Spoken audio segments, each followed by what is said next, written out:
qu'est-ce que c'est pour vous qu'être psychanalyste? Il faudrait ajouter à votre question en France en 1983. Car je pense que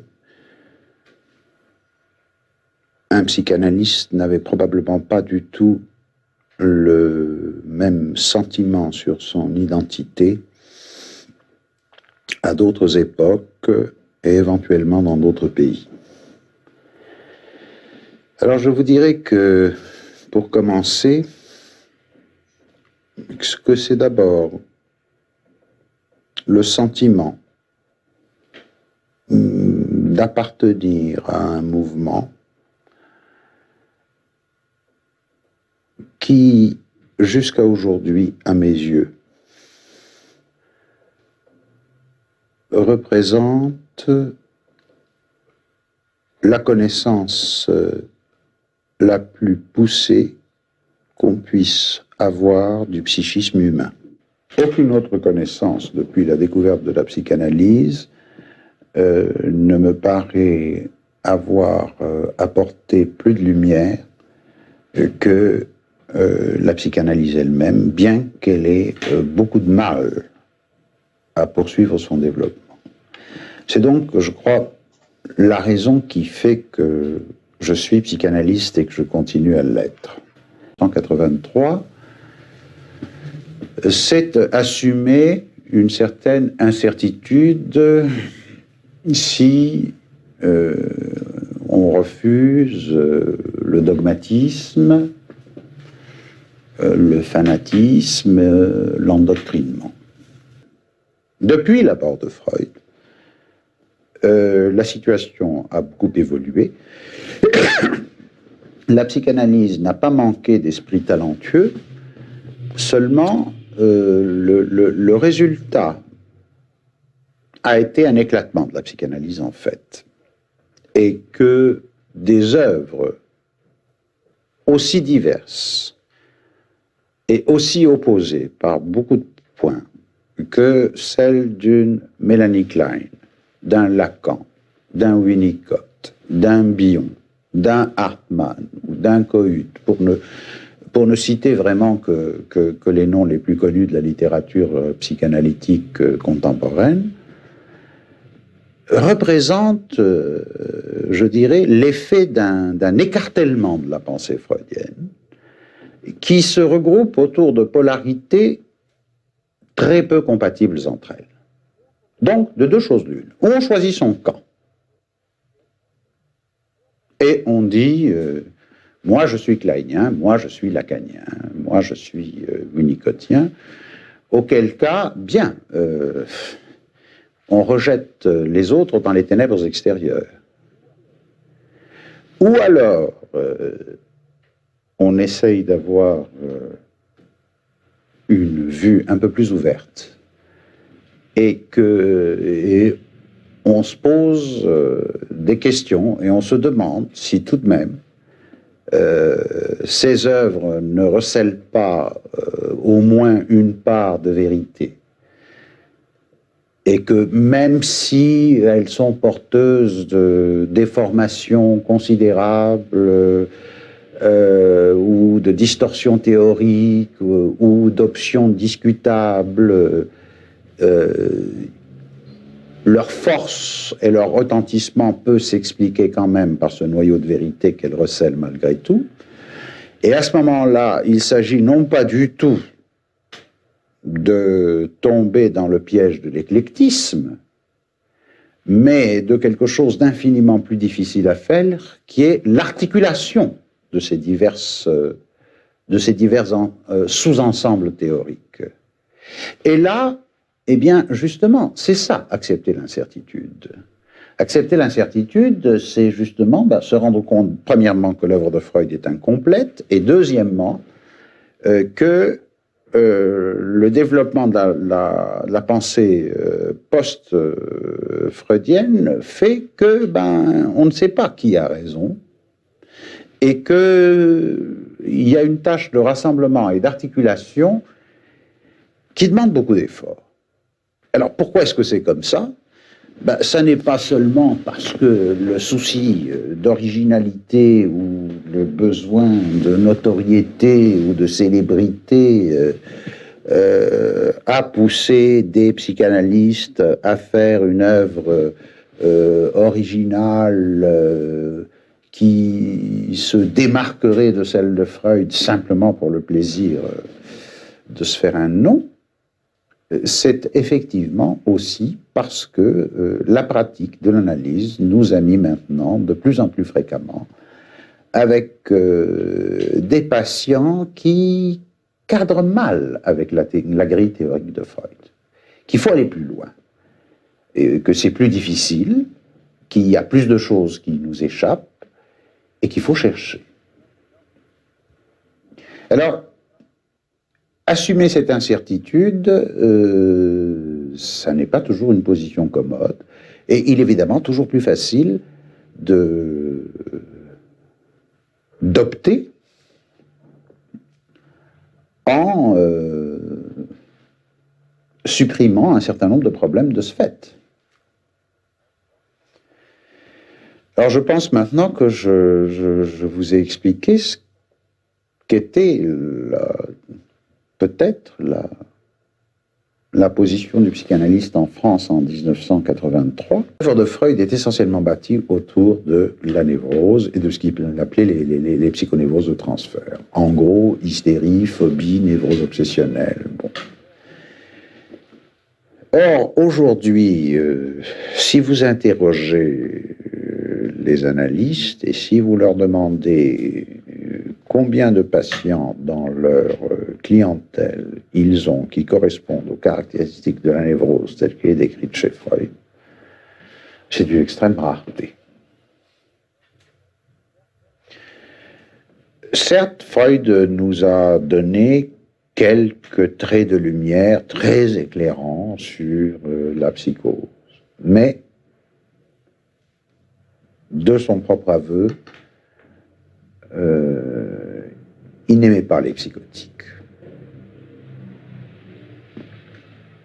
Je dirais qu'il trouvait la psychose beaucoup trop destructrice et que si la psychose l'intéressait, visiblement, il n'était pas le genre d'homme à affronter dans une relation thérapeutique des psychotiques ou des patients de structure psychotique. Bon, je ne veux pas dire qu'aujourd'hui nous n'avons plus affaire qu'à ça. Mais ce qui est sûr, c'est que le spectre s'est décalé.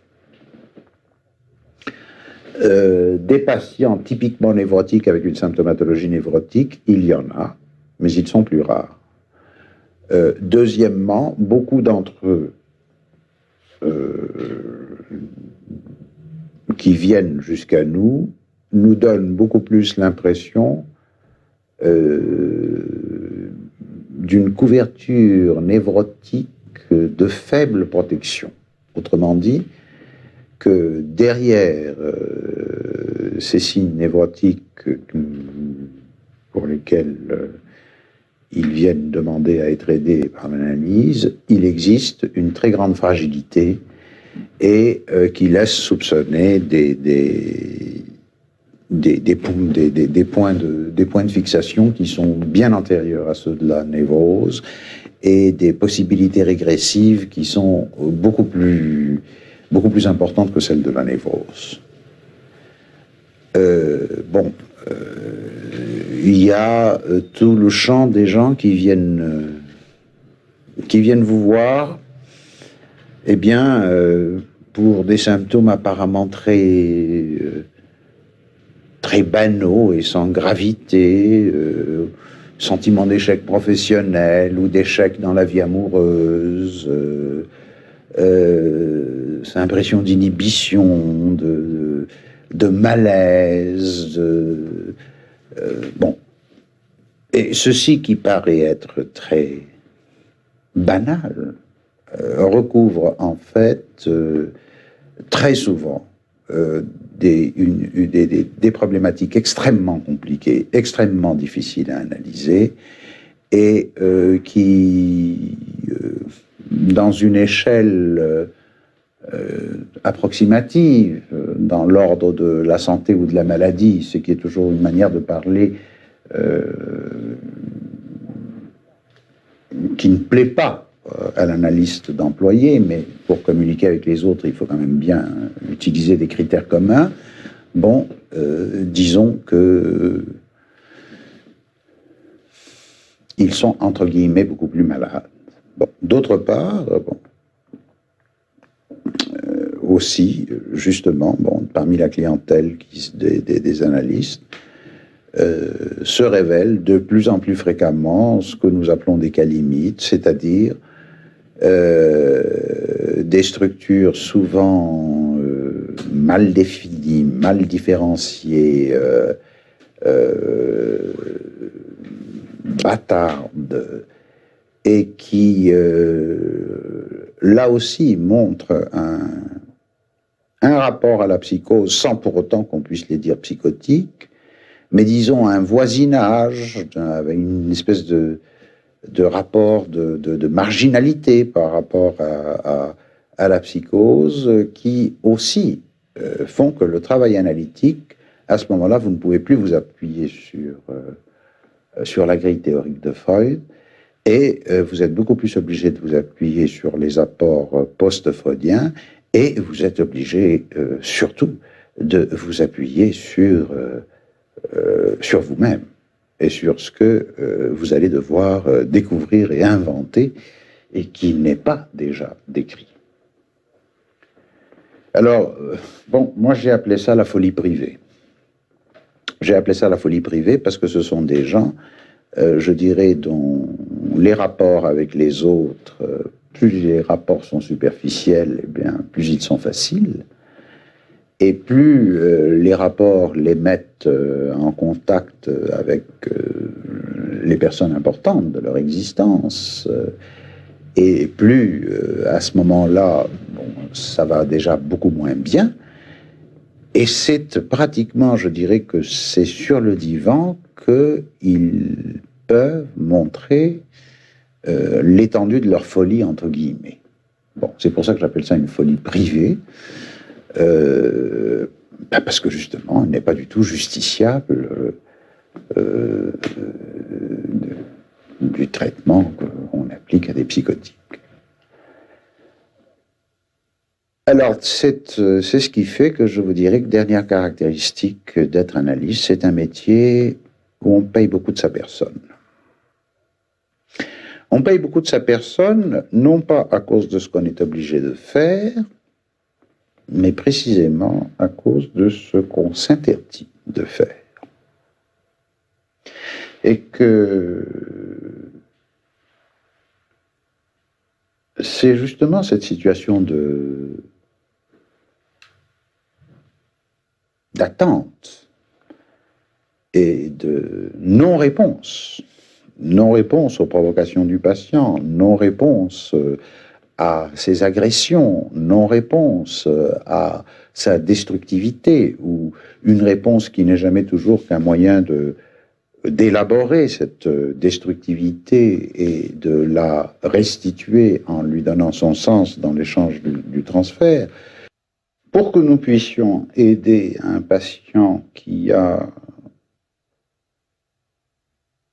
des manifestations de régression très importantes et, je dirais, très éloignées de notre manière habituelle de fonctionner. Il faut bien qu'il y ait en nous une potentialité de cela pour que nous puissions entrer en communication avec lui. Alors, justement, c'est ça qui a changé.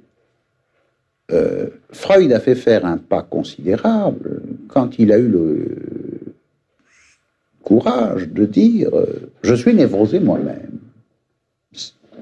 Je reconnais chez moi des traits de tendance névrotique, et par conséquent, le rapport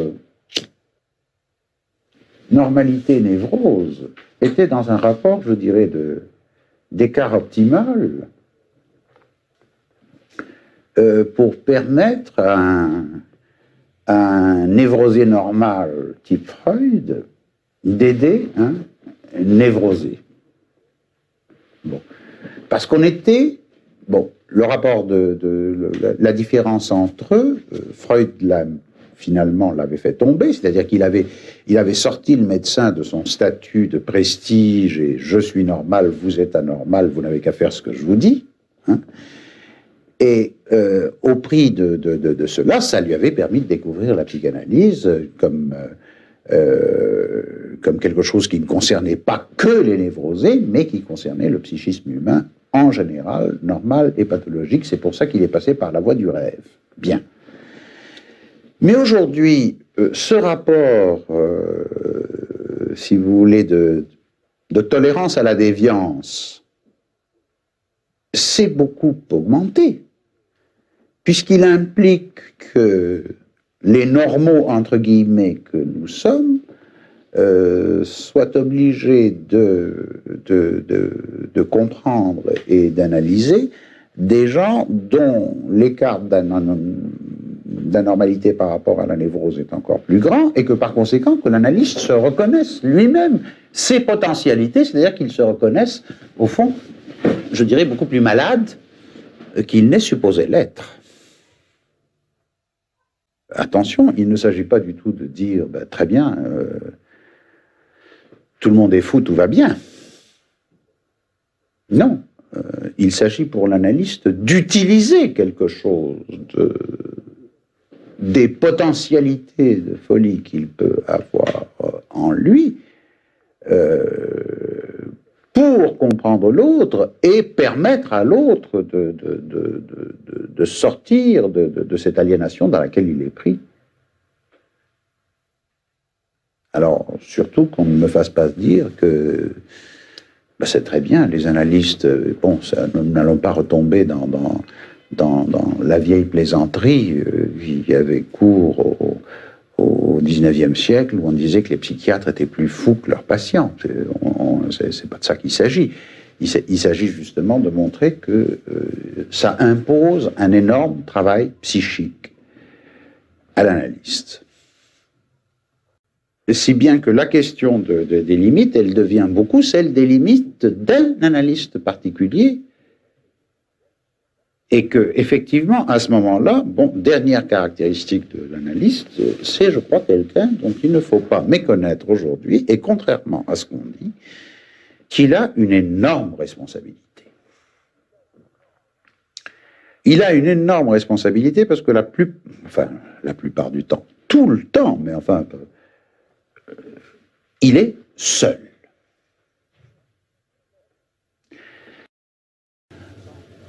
Le temps de Freud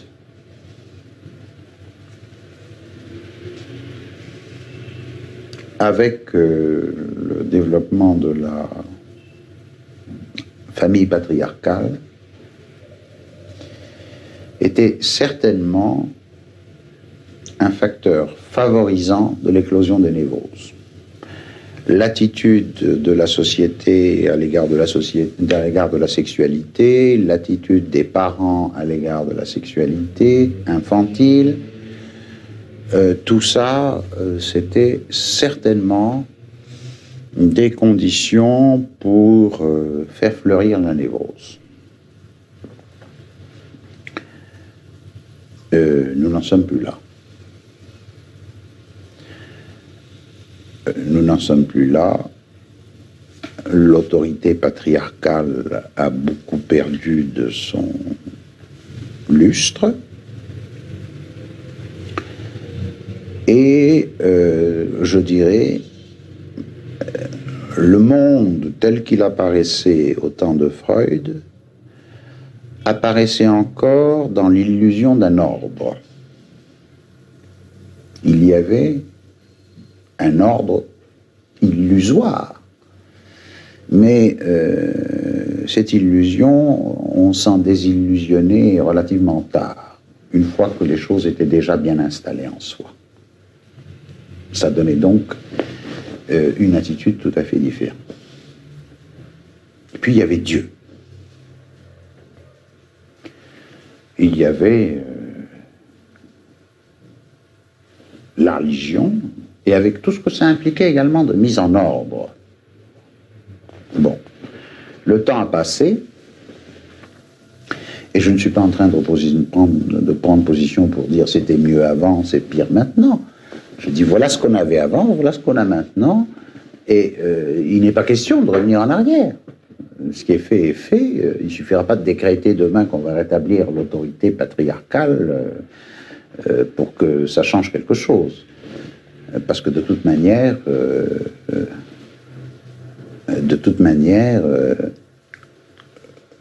je dirais que l'illusion d'ordre, elle est perdue très tôt.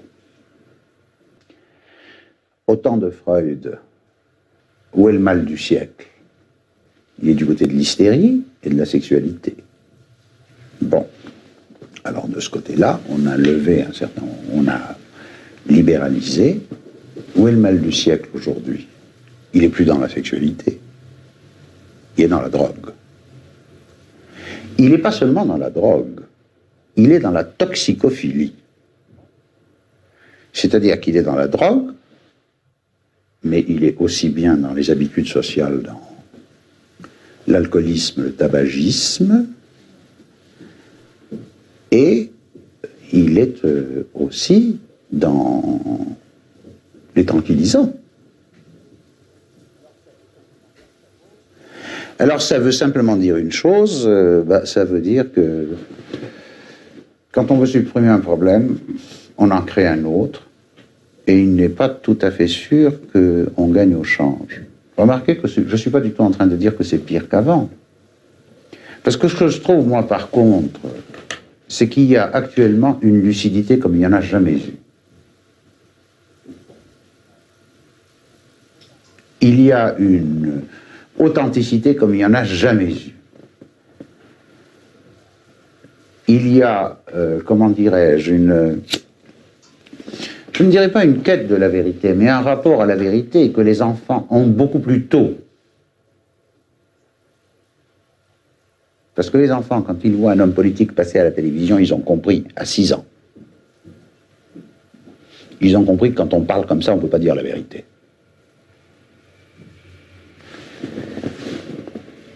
Mais alors, sur quoi s'appuyer?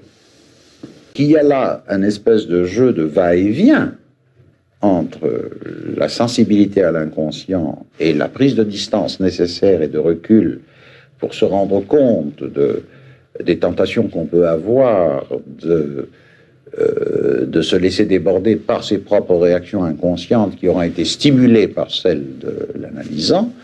Et donc ce jeu à la fois d'ouverture et de recul qui fait de l'exercice analytique, je dirais, à la fois tout ce qu'il comporte d'éprouvant, mais aussi qui comporte ces moments de grâce. Et je pense qu'aucun analyste ne continuerait à être analyste si l'analyse était seulement cette chose pénible que j'ai dite, même en faisant intervenir son masochisme, il faut tout de même qu'il y ait des satisfactions. Et il y a effectivement des moments extraordinaires qui vous amènent à penser de temps à autre qu'on fait le plus beau métier du monde. Ces moments extraordinaires sont effectivement ces moments où il y a un bonheur de fonctionnement chez le patient et un bonheur de fonctionnement chez l'analyste en phase avec le patient, tel que tout cela prend une allure de développement où les choses s'enchaînent les unes aux autres, les pensées du moment, les souvenirs, les impressions, les émotions, les choses, comme on dit, se mettent en place. Et il y a également, du côté de l'analyste, une possibilité de suivre ce cours, et du fait que ses propres associations, ses propres affects, ses propres souvenirs de la cure, viennent également se mettre en place, et là, on a vraiment l'impression d'une espèce de rencontre au point d'orgue qui, excusez la banalité de la comparaison, est quelque chose comme un rapport sexuel qui culmine dans la jouissance mutuelle et dans cette espèce de jouissance sublimée qu'est le rapport analytique. Alors là, je dirais que l'analyse atteint à une dimension où le sentiment de vérité se mue en quelque chose qui est de l'ordre de la beauté. Ça arrive, pas tous les jours. Et si ça n'arrivait jamais, je crois qu'on ne ferait pas ce métier.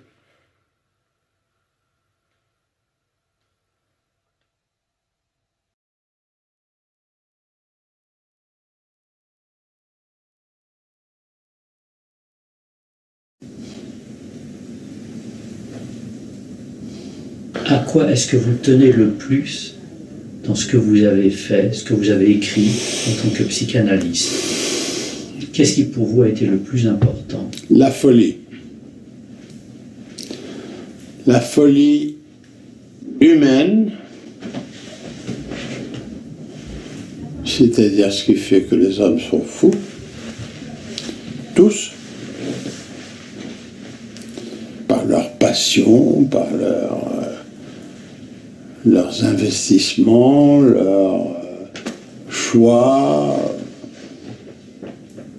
et que la folie est aussi une maladie, ça s'appelle la psychose.